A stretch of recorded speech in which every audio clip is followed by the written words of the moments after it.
사람이 대화하는 상황 속에는 양쪽이 보이지 않는 관계망을 통해 이미 공유하고 있는 정보가 있다고 합니다. 에드워드 홀은 바로 이 전달되지 않은 메시지에 집중했는데요. 이를 맥락이라고 부릅니다. 홀은 맥락의 양에 따라 저맥락 또는 고맥락으로 분류했습니다.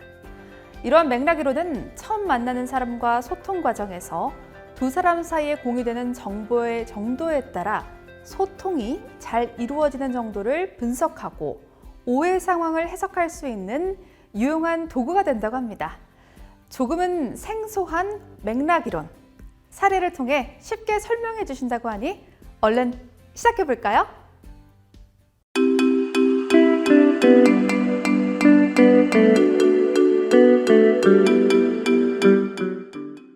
안녕하세요, 여러분. 오늘은 커뮤니케이션과 맥락에 대한 이야기를 여러분들과 함께 나눠보도록 하겠습니다. 시작하기에 앞서 우리 한국의 어떤 기업에서 이루어진 소통의 상황을 재현한 내용을 한번 보시고 말씀을 이어가도록 하겠습니다.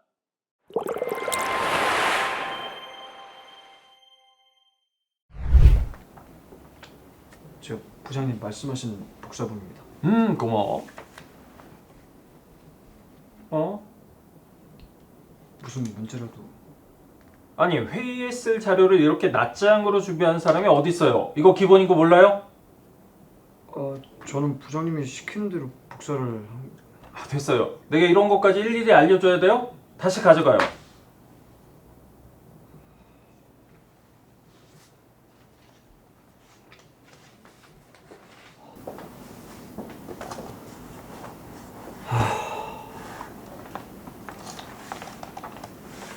왜요? 무슨 일이에요? 메신저로 보낼게요. 네. 부장님이 자료 복사해 오라고 지시하셔서 해갔는데 그 자료가 회의 자료였대요. 한 번씩 구분해 오는 건 기본 아니냐고 혼났어요. 아니, 나는 오늘 처음 본 자료인데 회의에 쓰는지 어떻게 알겠냐고요. 아휴, 너무 중뜨지 말아요. 이제 선수의 마음까지 꿰뚫어 봐야 하나 봐요. 직장 생활은 원래 아무 해도 연속이잖아요. 아무리 작은 일이라도 우리는 상사의 지시에 숨은 뜻이 뭔지 잘 파악해야 돼요.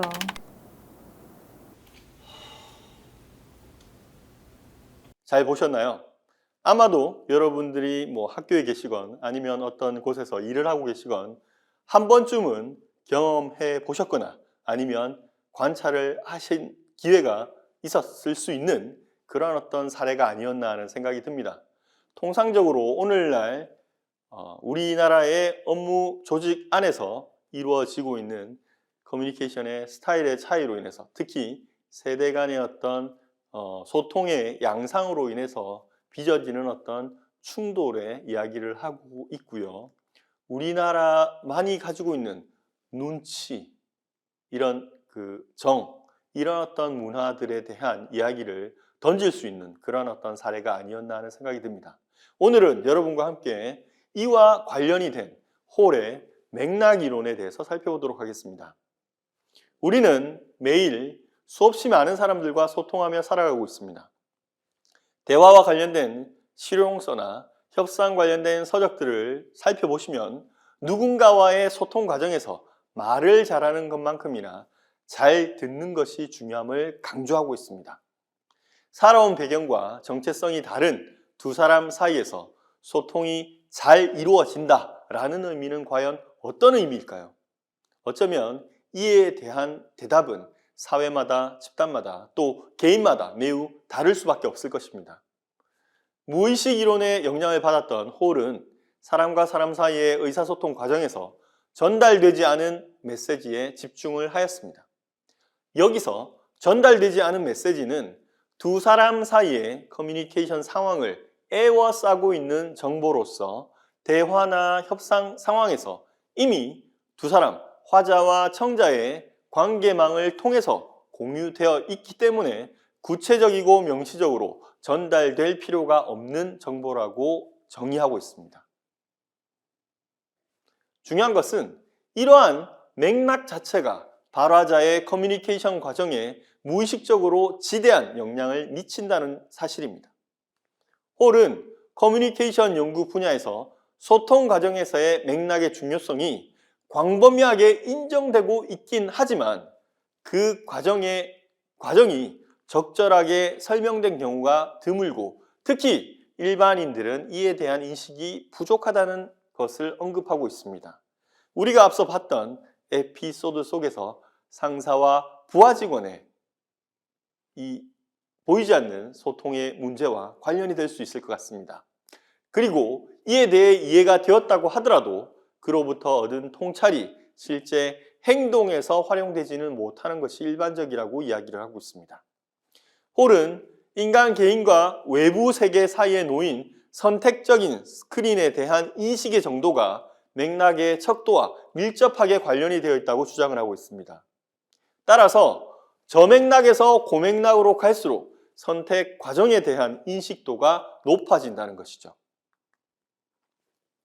특정 사회, 특정 집단, 특정 개인에 따라서 선호하는 커뮤니케이션 스타일이 존재를 하고 그 선호의 정도는 그 사회나 집단 또는 개인의 환경 조건과 구성원들 사이의 상호 의존의 정도에 따라서 달라지는 것입니다.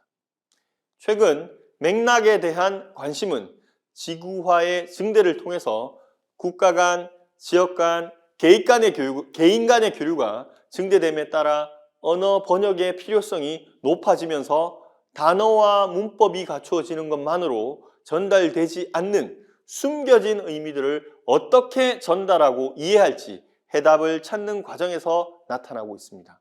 즉, 번역이나 통역의 과정에서 발화자와 청자 사이에 이렇듯 생략된 정보, 즉 맥락을 어떻게 번역할 것인가는 여전히 언어학자들의 문제로 남아있는 것이죠.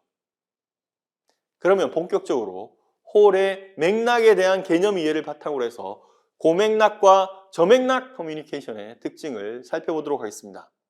맥락은 말씀드린 대로 커뮤니케이션 상황을 에워싸고 있는 정보로서 대화나 협상 상황에서 이미 화자와 청자의 조밀한 관계망을 통해서 공유되어서 명시적으로 전달될 필요가 없는 정보라고 정의 내립니다.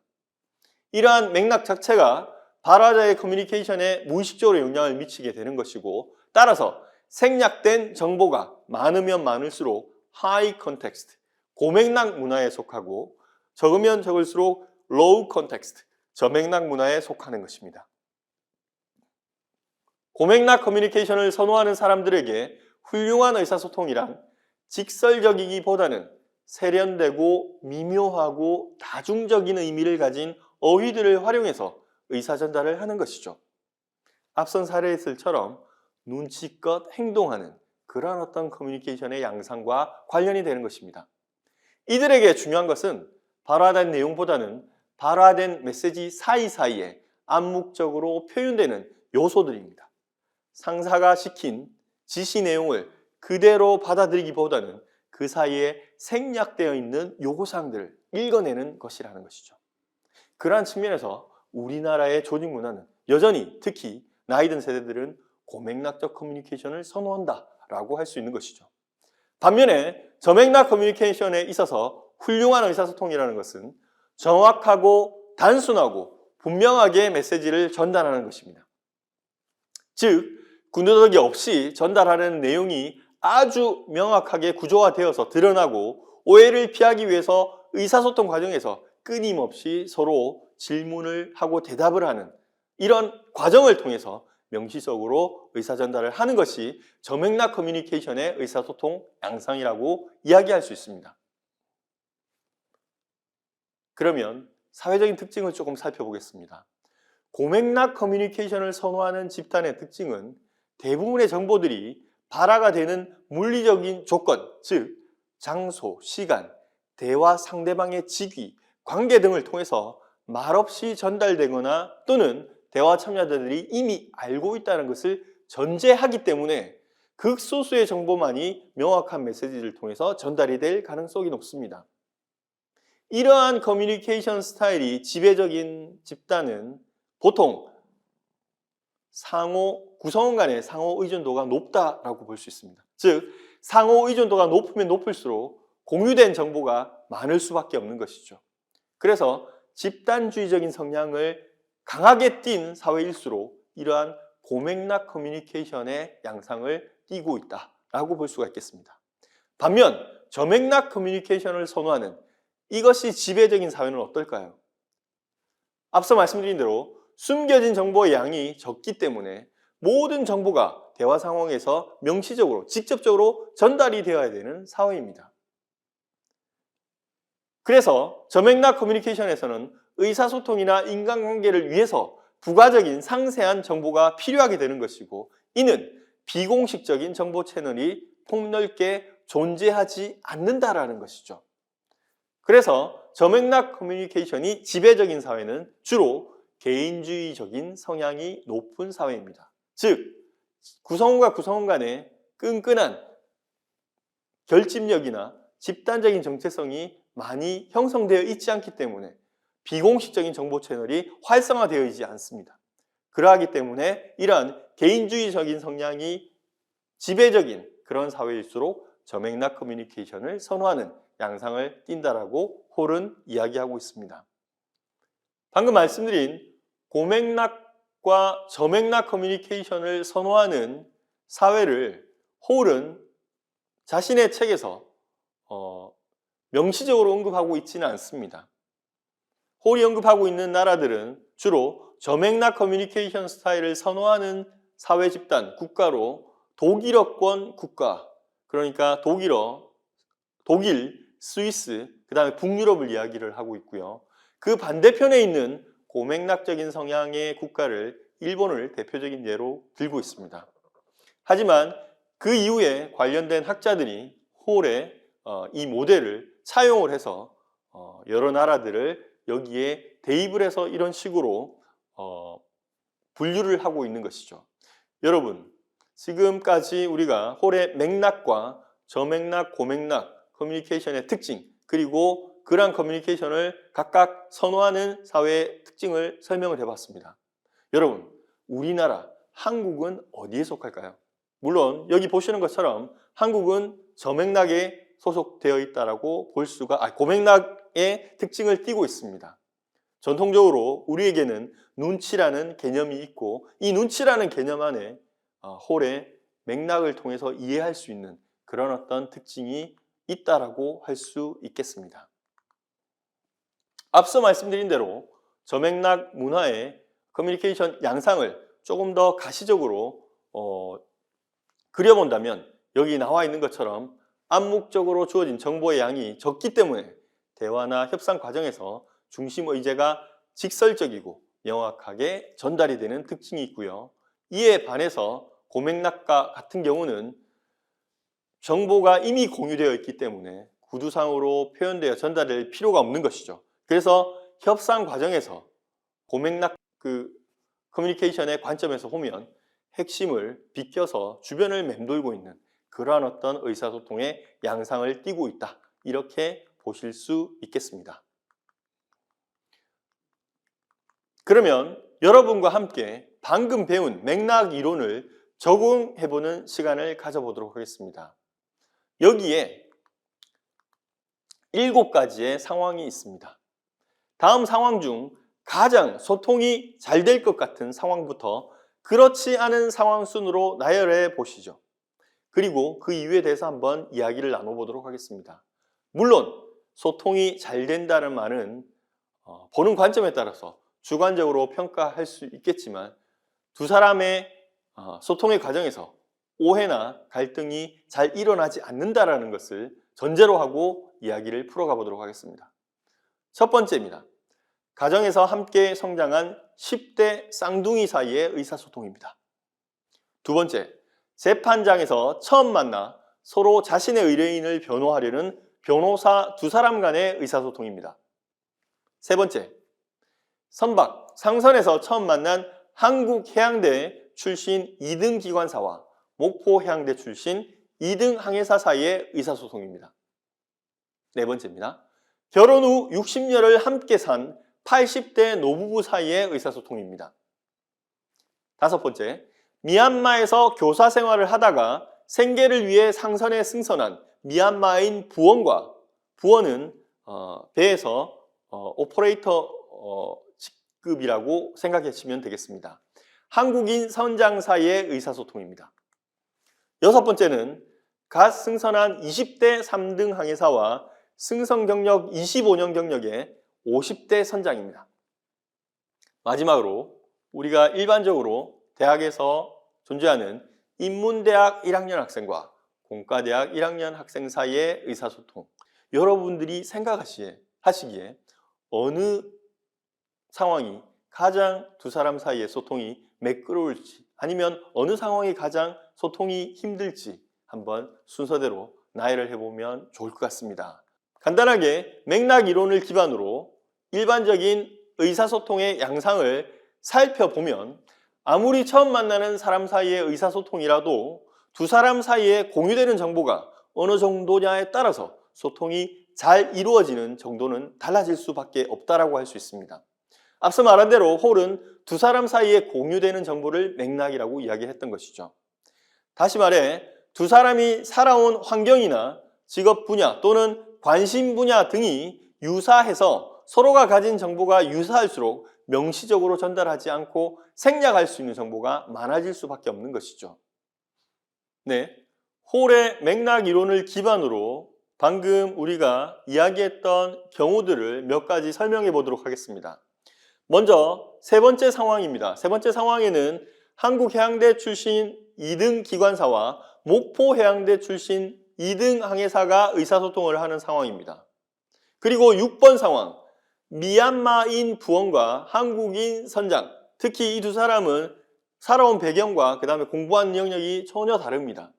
이 두 상황을 한번 비교를 해보면 이 두 상황 모두 처음 만나는 사람 사이의 의사소통이지만 6번에 비해서 3번 상황에서의 의사소통이 조금 더 훨씬 매끄러울 가능성이 높다라고 우리가 이야기해 볼 수 있을 것 같습니다.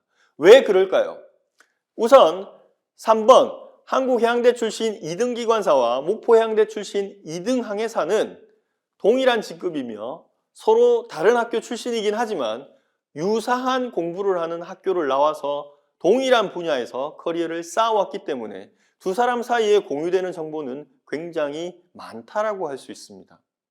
이에 반해서 미얀마에서 교사를 하다가 생계를 위해 한국 국적선의 부원으로 승선을 한 미얀마인과 한국에서 25년간 한국 국적선을 타서 승선을 경험한 이 두 사람 사이에 공유되는 정보는 앞선 3번의 경우보다 훨씬 더 적다라고 할 수 있는 것이죠. 즉, 서로가 경험하고 살아온 환경이나 조건이 두 사람의 나이나 승선 경력만큼이나 차이가 날 가능성이 높다는 것입니다. 물론 이를 지나치게 일반화시킬 수는 없습니다.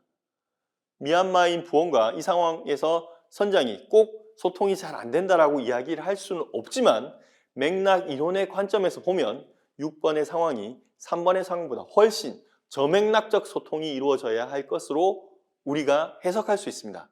즉, 두 사람 사이에 공유된 가치나 경험이 없기 때문에 생략된 정보가 많아지면 둘 사이의 소통은 쉽게 오해로 이어질 가능성이 높다라는 것을 우리는 이야기할 수 있는 것이죠. 여러분, 혹시 초코파이 광고를 기억하시는지 모르겠습니다. 제가 너무 좋아했던 초코파이 광고 속에는 이런 문장이 유명한 대사가 나옵니다. 말하지 않아도 알아요. 네, 아마 여러분들도 잘 알고 계시는 그런 CF의 광고 문구일 거라고 생각을 하는데, 그러면서 우리는 말로는 표현하지 못하지만 감사한 분에게 초코파이를 주는 그런 광고의 장면을 우리 머릿속에 기억하고 있습니다. 저는 맥락 이론을 설명할 때 항상 이 초코파이 광고에 대한 이야기를 합니다. 우리나라 사람들이 가지고 있는 이 고맥락적인 소통의 성향은 여전히 공고히 우리의 머릿속에 자리 잡고 있습니다. 하지만 10여 년 전에 초코파이 광고의 캐치프레이즈가 달라졌습니다. 어떤 내용인지 혹시 기억하십니까? 정 때문에 못한 말 까놓고 이야기하자 하면서 초코파이의 광고의 캐치프레이즈가 달라졌습니다. 이전에는 엄마, 아빠, 선생님, 연인끼리 서로 말을 정확하게 직접적으로 하지 못해서 초코파이로 대신했다면 지금은 그렇게 하면 안 된다는 것입니다. 그렇게 하면 답답하다는 것이죠. 그래서 정 때문에 못한 말 까놓고 이야기를 했으면 좋겠다라고 광고가 나간 적이 있습니다. 자, 제가 이 이야기를 통해서 여러분들에게 드리고 싶은 말씀은 우리나라의 소통의 양상이 이 초코파이의 광고의 변화에서처럼 고맥락의 커뮤니케이션에서 저맥락의 커뮤니케이션으로 서서히 변화하고 있다라는 것입니다. 우리 이 수업에 모두에 나왔던 조직 안에서의 상사와 부하 직원의 갈등 양상도 어떻게 보면 이러한 고맥락적인 의사소통의 패턴과 저맥락적인 의사소통의 패턴이 상충되면서 발생한 그러한 어떤 상황이 아닐까 하는 생각이 듭니다. 오늘 여러분과 함께 홀의 맥락 이론을 기반으로 고맥락, 저맥락 커뮤니케이션의 양상과 특징들을 다양한 사례를 통해서 살펴보았습니다. 감사합니다.